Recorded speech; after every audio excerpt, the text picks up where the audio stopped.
l'histoire de cette discipline a été faite pour des équipes mixtes. Et son évolution s'est faite à travers des équipes mixtes. Elles sont depuis la création de l'épreuve le sourire du raid. Mais elles sont bien plus que ça. Leur présence aujourd'hui ne souffre plus d'aucune contestation. En fait, ces raids multisports en milieu naturel sont les seules épreuves sportives à imposer dans leur règlement la mixité, une règle qui aujourd'hui ne se discute plus. Je pense que ça nous a évité de devenir des Rambo, que les femmes ont rendu les équipes plus intelligentes, plus nuancées, d'autant plus que cette discipline est certainement une des seules où les femmes peuvent avoir le même niveau de performance que les hommes.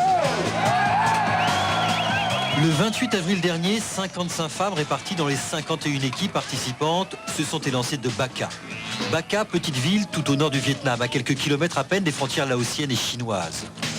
1000 kilomètres à parcourir dans un pays étonnant à plus d'un titre.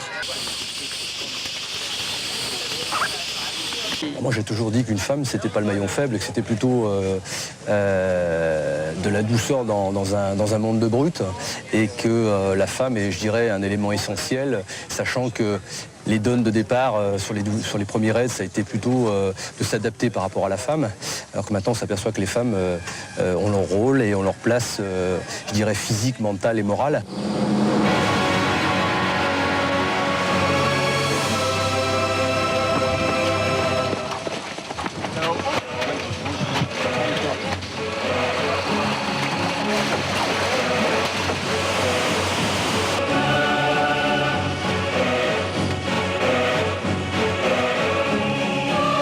VSD et d'air, l'inquiétude demeure. La transpiration due à l'intense chaleur, associée à un degré hygrométrique très élevé, malmène le physique d'un des membres de l'équipe. La souffrance est souvent bien pénible à endurer. C'est un gros morceau de cale. Oui, mais c'est dessous, je pense.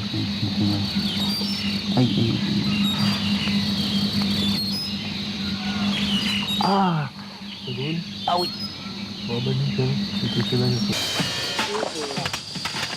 Et une caractéristique qui est très forte chez les femmes, c'est qu'elles contournent toujours l'obstacle. Quand les hommes marchent, hop, ils enjambent les obstacles. Quand les femmes marchent, elles contournent. Ce qui fait qu'à la fin de la journée, si un homme a levé 1000 fois la jambe pour enjamber une marche d'1 mètre, la fille l'a contournée, et à la fin de la journée, elle va plus vite. Cette année, l'héroïne du raid, s'il en faut une, c'est elle. Karine Baillet a 27 ans et tout au long de ce périple, dans le cadre majestueux de la baie d'Along, avec ses 4 coéquipiers, Karine remporte cette 11e édition du raid. Certainement la plus difficile qu'il y ait eu dans l'histoire de l'épreuve. Par sa longueur, heureusement équilibrée aussi par la variété des disciplines proposées et les changements permanents d'activité.